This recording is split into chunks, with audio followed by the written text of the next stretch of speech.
امام تو امام، ہمارا مؤذن بھی بڑا قیمتی ہے۔ مؤذن کا ترجمہ اذان دینے والا ہوتا ہے، مسجد اور تارت خانوں کے ڈھیلے اور کچرا صاف کرنے والا نہیں ہوا کرتا۔ یہ ہمارا معاشرہ ہے جو لفظ مؤذن کا ترجمہ بانگی کرتا ہے، ہمارا معاشرہ ہے جو مؤذن کا ترجمہ کچرا صاف کرنے والا، ڈبے اٹھانے والا، تارت خانے صاف کرنے والا کرتا ہے۔ عزیز و بزرگوں، علماء نے لکھا ہے مسجد کا کچرا بھی کچروں کا سردار ہے، اسے عام جگہ نہ ڈالا جائے۔ یہ مسجد کا مؤذن ہے، یہ اللہ کی طرف بلاتا ہے، اللہ کی طرف ندا دیتا ہے، اللہ کی طرف آواز لگاتا ہے۔ مسجد کے صفائی کا اگر یہ 60% ذمہ دار ہے تو 40% خود اس مسجد کا مصلی، اس مسجد کی صفائی کا ذمہ دار ہے۔ اسی لیے کل قیامت کے دن اللہ تعالیٰ اذان دینے والوں کی گردنوں کو بڑا اونچا فرمائے گا۔ حدیث مبارک میں یہ بات ملتی ہے، جناب محمد الرسول اللہ صلی اللہ علیہ وسلم نے خود فرمایا کہ روز محشر اللہ رب العزت سارے نبیوں کو کرسی پر بٹھائے گا، اب جنت میں داخل کرنے کا موقع آئے گا۔ کون جنت میں پہلے داخل ہوگا یہ طے ہو چکا ہوگا، لیکن جنت کا لباس سب سے پہلے اللہ کس کو پہنائے گا؟ ہر نبی اپنی ذات کے بارے میں یہ سوچ رہے ہوں گے، شاید اس کا مستحق اول میں ہوں کہ اللہ رب العزت مجھے جنت کا لباس پہلے پہنا دے، جیسے ابو البشر سیدنا آدم علیہ السلام کی یہ سوچ ہوگی۔ لیکن جیسے ہی ایک نام پکارا جائے گا سب ہشا بکا ہو جائیں گے۔ نام ہوگا اے ابراہیم خلیل اللہ، اے ہمارے خلیل آؤ، جب تمہیں آگ میں پھینکا گیا تمہارے جسم سے کپڑے اتارے گئے، اس لیے جنت کا سب سے پہلے لباس آپ کو پہنایا جائے گا، اگرچہ جنت میں داخلہ سب سے پہلے جناب محمد الرسول اللہ صلی اللہ علیہ وسلم کا ہوگا، لیکن جنت کا لباس سب سے پہلے سیدنا خلیل اللہ حضرت ابراہیم علیہ السلام کو پہنایا جائے گا، اس کے بعد جناب محمد الرسول اللہ صلی اللہ علیہ وسلم کو پہنایا جائے گا، اس کے بعد سارے کے سارے انبیاء کو، نبیوں کو، رسولوں کو جنت کا لباس اللہ رب العزت پہنائیں گے۔ چوتھا نمبر کس کا ہے؟ چوتھا نمبر کس کا ہے؟ بڑی بڑی عقلیں کیا سوچتی ہوگی؟ آپ کی عقل کیا سوچ رہی ہوگی؟ ابھی تو اصحاب بدر ہے، ابھی تو اصحاب رسول ہے، کتنی لمبی اور کتنی طویل فہرست موجود ہے، لیکن جب چوتھے نمبر کا اعلان ہوگا تو ساری کے ساری کائنات کے بسنے والے انسان اور اس وقت کے موجود سارے زیرو اپنی اپنی انگلیوں کو دانتوں تلے دبا لیں گے۔ اعلان ہوگا فَأَيْنَ الْمُؤَذِّنُونَ، یہ مؤذن کہاں ہیں جو مسجدوں میں اذانیں دیتے تھے؟ چوتھے نمبر پر انہیں جنت کا لباس پہنایا جائے۔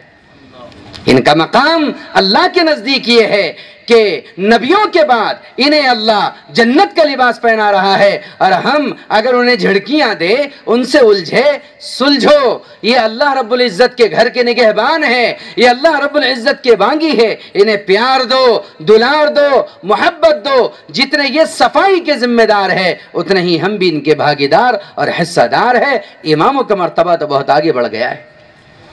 جناب محمد الرسول اللہ صلی اللہ علیہ وسلم نے فرمایا الامام ضامن، جب امام قرات کر رہا ہو تو وہ خود ذمہ دار ہے سارے کے سارے مقتدیوں کا، وہ رب سے تمہارا کلام کرا رہا ہے، کسی کو اس بات کی اجازت نہیں ہے یا اس کے پیچھے قرات کرے یا قرآن پڑھے۔ حضرت وائل ابن حجر حضرت عمر بن خطاب رضی اللہ تعالیٰ عنہ کی بات نقل کرتے تھے کہ میرا جی چاہتا ہے کہ جو امام کی قرات میں خلل ڈالے آگ اٹھا کر کے بھر دوں اس کے منہ میں۔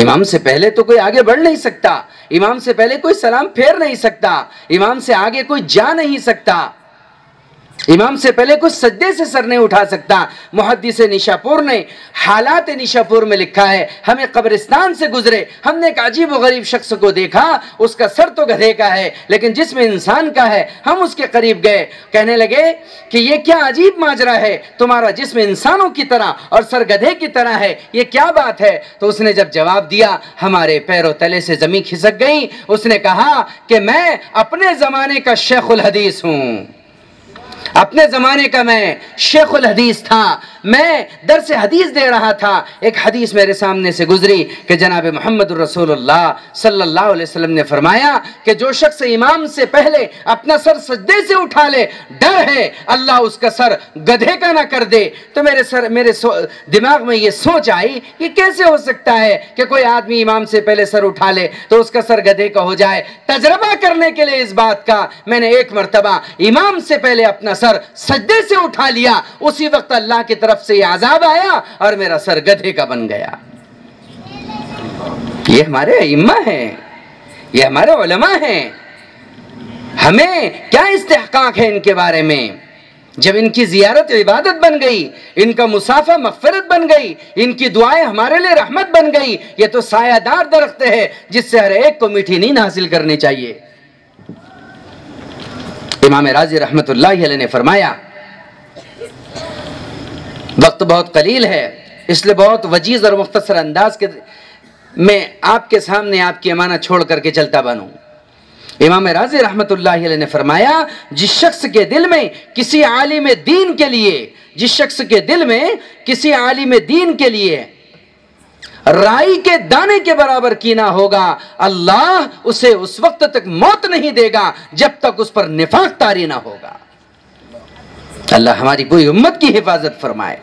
ان سے نفرت کرنے والوں کا ٹھکانہ جنت نہیں ہو سکتا، اور ان سے محبت کرنے والوں کا ٹھکانہ جہنم۔ کل ما من احب، جو جس سے زیادہ محبت کرے گا وہ اس کے ساتھ چلا جائے گا۔ ایک حافظ قرآن بن گیا تو 10 ایسے لوگوں کی سفارش کر پائے گا جن پر جہنم مسلط ہو گئی تھی، اللہ نے جن کی گردنوں پر جہنم واجب کر دی تھی کہ اب یہ جہنم میں جل کر ہی رہیں گے، ایسے 10 لوگوں کی سفارش کر کے وہ حافظ قرآن جنت میں لے کر کے جائے گا۔ ایک عالم کا کوٹا کیا ہوگا؟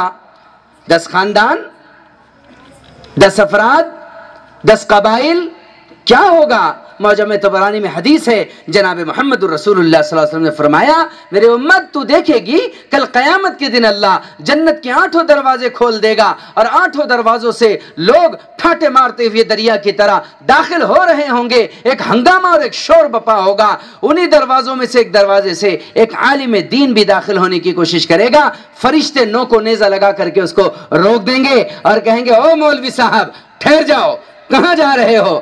تو وہ لوگ جن کے دلوں میں دنیا میں علماء کے لیے کچھ ہوا کرتا ہے، کچھ ہوا کرتا ہے، وہ خوش ہو جائیں گے، موتی چور کے لڈو ان کے سینوں میں پھوٹ رہے ہوں گے اور ان کے دماغ غبارہ ہو رہے ہوں گے۔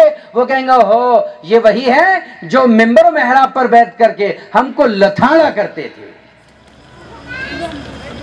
ہم کو زدکوب کیا کرتے تھے، ہم کو یوں کہا کرتے تھے۔ بہرحال جو بھی ان کی سوچ بن رہی ہوگی کہ مولوی صاحب کی تو شطرنجی اٹک گئی، مسکرا رہے ہوں گے دل ہی دل میں، لیکن جب حاطف غیب کا اگلا جملہ سنیں گے تو وہ ساری کے ساری ان کی خوشی اور ان کی مسکراہٹ کافور ہو چکی ہوگی۔ حاطف غیب کہے گا، او مولوی صاحب، وہ لوگ جنہیں تم سے محبت تھی اور تمہیں جن سے محبت تھی، جو تم سے مصافحہ کیا کرتے تھے، جن کی مجلس میں تم جاتے، جو تمہاری مجلس میں آتے، جو تم سے مسائل پوچھتے، تم جن کو مسائل بتاتے، جن کا تم سے تعلق تھا، تمہارا جن سے تعلق تھا، ان سب کو چھوڑ کر اکیلے جنت میں جا رہے ہو؟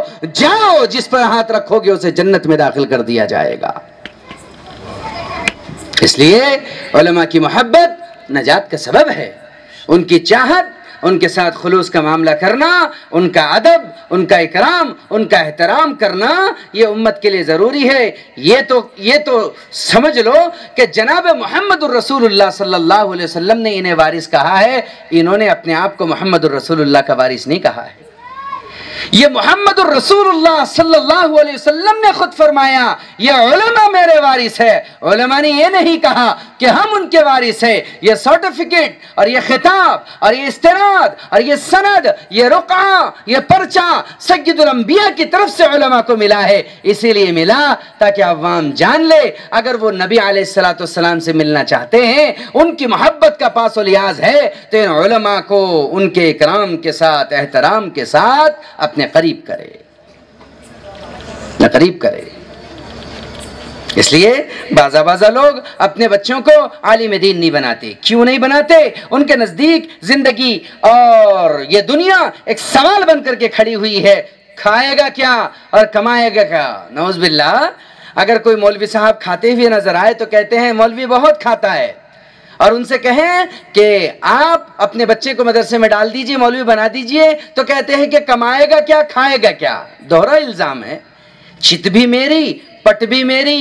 اور ہم کہیں گے کہ یہ کیا انصاف ہے، چت بھی آپ کی پٹ بھی آپ کی. تو آپ کہیں گے کہ وہ پیسہ ہی میرا ہے، وہ انی اور وہ ڈالر ہی میرا ہے، تو چت بھی میری ہے پٹ بھی میری ہے. نہیں، یہ انصاف نہیں ہے، یہ انصاف نہیں ہے. جن قوموں نے اپنے علماء کے ساتھ ظلم کیا، سب و شتم کیا، قید و سلاسل میں انہیں ڈالا، زنجیروں میں انہیں جکڑا، تاریخ گواہ ہے وہ قوم سرسبز و شاداب نہ ہو سکی. ان کی زندگیاں ویران اور بنجر زمینوں کی طرح شوریدہ ہو کر کے رہ گئی. نہ ان کی اولادیں پھلی اور نہ ان کی نسلیں آگے بڑھ سکی. ان کا نام و نشان تاریخ کے صفحات سے ایسا غائب ہو گیا جیسے اس دنیا سے عنوں کا پرندہ غائب ہو گیا. اور جنہوں نے علماء کی تکریم کی، احترام کیا، ان کا ونش، ان کی نسلیں اللہ نے اتنے آگے بڑھائی کہ وہ اس دنیا کے لیے آفتاب ماہتاب ہو کر کے متعارف ہوئے. اس لیے علماء کرام سے عوام کی قربت جہالت کی دوری کا سبب ہے. عوام جتنا علماء سے دور جائے گی غفلت کا شکار ہوگی، جتنا علماء کے قریب آئے گی عفت، پاک دامنی، تقوی، خیر، عافیت، اللہ کی طرف سے عذاب سے حفاظت کے اندر ہوگی.